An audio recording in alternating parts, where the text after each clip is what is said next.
Hello, hello la famille. Aujourd'hui, nous allons faire de l'arithmétique. Nous allons parler d'une notion que moi je dis que cette notion c'est une star en fait. Nous allons parler du PPCM. Tout le monde se rappelle du PPCM, j'en suis sûre. Ceux qui ne s'en rappellent pas, c'est pas grave, on va tout rappeler tout à l'heure. Bonjour et bienvenue dans le cours de maths de Elle Professeur Karine.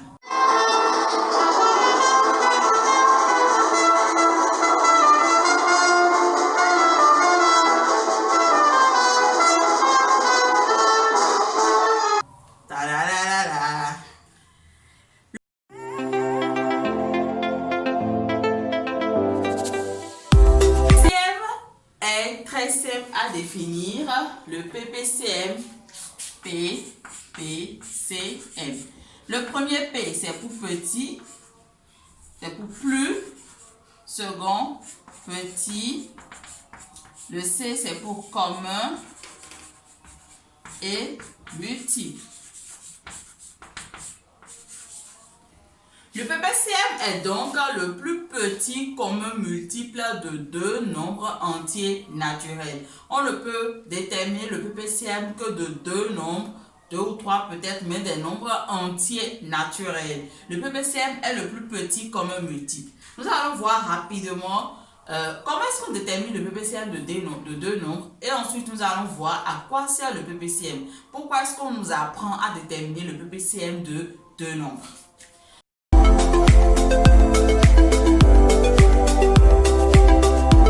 Donc, passons rapidement aux méthodes de détermination. Je vais prendre un exemple pour que tout le monde puisse comprendre. Prenons par exemple 72 et 128. Nous allons déterminer ensemble le PPCM de 72 et de 128. Pour cela, nous allons devoir développer, écrire 72 sous forme de produit de facteur premier et écrire également 128 sous forme de produit de facteur premier. D'abord, commençons par 72. Quand je dis qu'il faut écrire 72 sous forme de produit de facteur premier, je dis simplement par là que nous allons faire des divisions successives par des nombres premiers. Les nombres premiers étant des nombres divisibles par 1 et par eux-mêmes. Donc nous allons commencer par le deuxième nombre premier que nous allons commencer par 2. Puisque 72 est divisible par 2. Si nous faisons 72 divisé par 2, nous avons 36. Si nous divisons 36 par 2, nous avons 18. Si nous divisons 18 par 2, nous avons 9. Si nous divisons 9, 9 n'est pas divisible par 2. Donc on passe au prochain nombre premier qui divise 9, c'est 3. Nous divisons 9 par 3, nous avons 3. Nous divisons 3 par 3, nous avons 1. Dès que nous avons 1 dans cette ligne-là, les divisions s'arrêtent. Donc nous allons d'abord écrire 72. 72 est égal à 2 fois 2 fois 2, ça fait 2 à la puissance 3, multiplié par 3 fois 3, ça fait 3 au carré.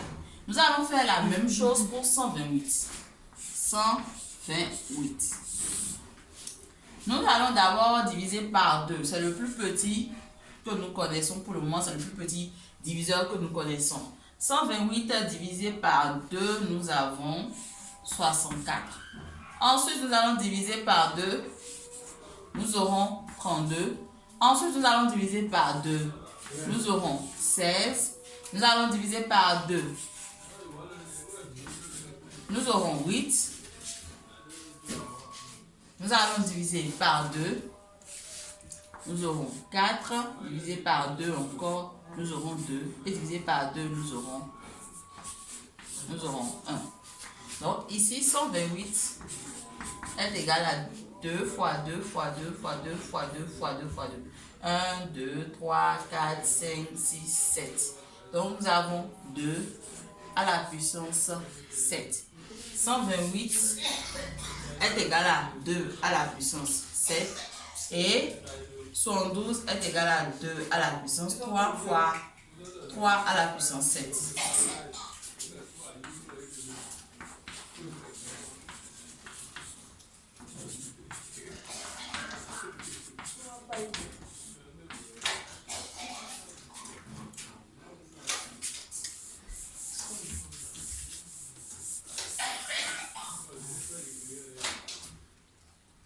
Ceci est la première étape de détermination du PPCM. La seconde étape maintenant, le PPCM, on l'écrit comme ça, PPCM de 72 et de 128 égale, nous allons regarder, nous allons prendre chaque nombre premier qui apparaît dans la multiplication. Ici, il y a 2, il y a également 3. Et pour chaque nombre premier qui apparaît dans la multiplication, nous allons prendre ce nombre-là à son exposant le plus élevé. Ici, nous avons 2 à la puissance 3. Ici, nous avons 2 à la puissance 7. Nous allons prendre 2 à la puissance 7 parce que c'est l'exposant le plus élevé. Ici, nous avons 3 au carré. Là, nous n'avons pas 3. Donc, nous allons prendre le seul 3 que nous avons, 3 au carré. Donc, le plus petit comme multiple de 112 et de 128, c'est 2 à la puissance 7 fois 3 au carré. Cela revient à faire 128 fois. Ça donne bien 1152. Nous allons prendre un autre nombre. Je prends par exemple 7 et 24. Nous allons faire la même chose pour 7. On va faire 7. Le 7 est un nombre premier. Il n'est divisible que par 7. Donc, 7 égale à 7. Point. Nous allons essayer de faire la division là pour 24. Quand je prends 24 là, je le divise par 2, ça fait 12. 12 divisé par 2, 6. 6 divisé par 2, 3. 3 divisé par 3, 1. Donc, 24 est égal à 2 à la puissance 3 fois 3. Nous allons maintenant déterminer le PPCM de ces deux nombres-là. Le PPCM de 7 et de 24, il faut prendre chaque nombre premier qui sort. Donc, on prend d'abord 7, ensuite on prend 2 et enfin on prend 3. Et nous allons prendre chaque nombre premier à son plus grand exposant. Le plus grand exposant de 7, c'est 1. Le plus grand exposant de 2, c'est 3. Et le plus grand exposant de 3, c'est 1. Donc, nous avons 7 fois 2 à la puissance 3 fois 3. Ça va donner 2 fois 8. Donc là, nous avons 8. Et là, nous avons 16. Ça donne 168. Le PPCM, le plus petit, comme un multiple de 7 et de 24, c'est 168. Voilà comment on détermine le PPCM. Je fais rapidement le point. Premièrement, il faut développer les deux nombres dont on veut déterminer le PPCM sous forme de produit de facteurs premiers. Et ensuite, lorsque vous voulez écrire le résultat, vous prenez tous les facteurs qui sont sortis. 2 est présent, vous l'écrivez. 3 est présent, vous l'écrivez dans les deux nombres. Ensuite, pour chaque facteur, pour chaque nombre premier présent, vous allez le prendre à son plus grand exposant. Donc ici, par exemple, on avait 2 au cube et on avait 2 à la puissance 7. Nous allons prendre 2 à la puissance 7. Voilà comment on détermine le PPCM de deux nombres. Maintenant, vous allez me demander, mais pourquoi est-ce qu'on nous apprend à déterminer le PPCM de deux nombres? Pourquoi est-ce que c'est si important de savoir déterminer le PPCM de deux nombres?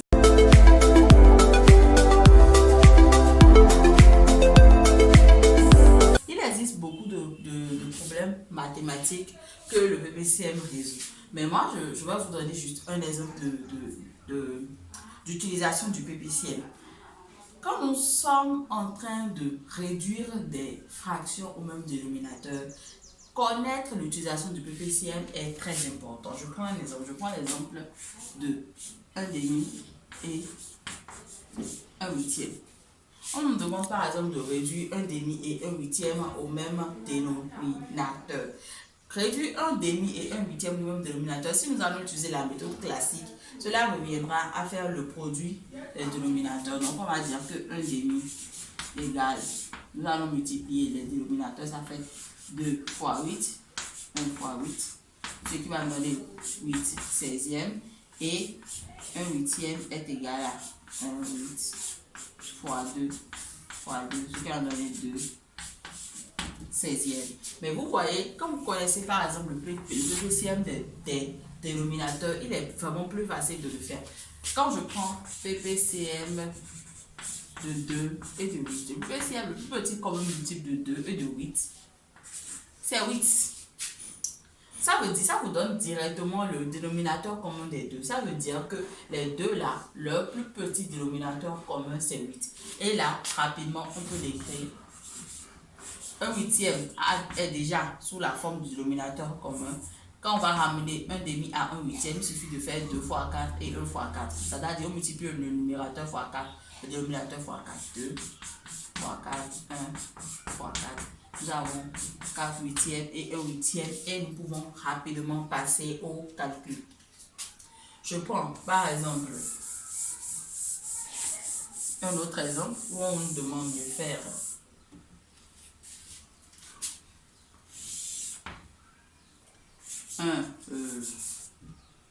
5 douzième moins 3 45e. 5 douzième moins 3 45e. Vous voyez, là, nous avons des nombres très grands. Si on doit faire comme la méthode classique, fait 12 fois 45, voyons un peu la taille du dénominateur que nous avons. Nous allons essayer de voir le PPCM de 12 et de 45 et voir quelle taille on aura. Si on devait faire par la méthode classique, on allait faire 12 fois 45. Voyons rapidement le PPCM de 12 et de 45. PPCM de 12 et de 45. Nous allons faire le développement. Quand on fait le développement de 12, on va voir que 12 est égal à 2 au carré fois 3. Quand on va faire le développement de 45, 45 est égal à 3 au carré fois 5. Donc, le PPCM ici, nous allons prendre tous les nombres qui sont sortis, tous les nombres premiers. Donc, on a 2, 3 et 5. On a 2 fois 3 fois 5. Ensuite, nous allons les prendre à leur plus grand exposant. 2, son plus grand exposant, c'est 2. 3, son plus grand exposant, c'est 2. Et 5, son plus grand exposant, c'est 1. Donc, notre PPCM sera égal à 4 fois 9 fois 5. Ça nous donne 4 fois 45, ce qui va nous donner 180. Vous voyez, nous avons 180. Alors que s'il fallait faire 12 fois 45, voilà, voir ce que ça allait nous donner. Ça fait 450 plus 90, 0, 4, 14. Ça allait nous donner 540. Et au lieu d'avoir un gros dénominateur comme ça, nous avons un dénominateur comme celui-ci. Ainsi, cette fraction-là, les deux seront équivalentes à 180 ici, moins 180 là. Et pour ramener et avoir 180, c'est... Donc, par exemple, pour avoir notre le nombre par lequel nous devons multiplier 12 ici pour avoir 180, c'est très simple. Quand nous sommes là, nous pouvons encore écrire ce produit-là comme ça. Ça fait 4 fois 3 fois 3 fois 5. Donc, ici, nous avons bien, ceci donne 180. C'est encore égal à 9 égal à 3 fois 3, ça fait 4 fois 3 fois 3 fois 5. Donc là, rapidement, on peut voir que 12 fois 15 donne 180. Donc là, nous avons 5 fois 15. Et de l'autre côté, nous avons 45 fois 4 qui donne 180. Donc ici, on va faire 3 fois 4. Ainsi, nous avons réussi à réduire nos deux fractions au même dénominateur. 15 fois 5, ça fait 75 sur 180 moins 12 sur 180, ce qui va nous donner 75 moins 12, ce qui donne 63. Et à partir de ce moment-là, on peut encore faire beaucoup de simplification. Et d'ailleurs, nous sommes à la fin de la vidéo. Je vous remercie de l'avoir suivi. Le PPCM, c'est un truc, c'est quelque chose comme un jeu. C'est très amusant. Donc, je vous conseille de jouer à déterminer des PPCM. Cela va vous rappeler, vous permettre d'utiliser les notions, par exemple, de table de multiplication, de divisibilité et autres. Et cela est un outil très, très intéressant qui permet de faire rapidement des opérations entre les fractions parce que ça permet de trouver rapidement le plus petit dénominateur commun pour deux fractions qui n'ont pas le même dénominateur. Merci d'avoir suivi cette vidéo. On se dit à la prochaine. La prochaine fois, nous parlerons du PGCD et de ses utilisations. Merci à vous.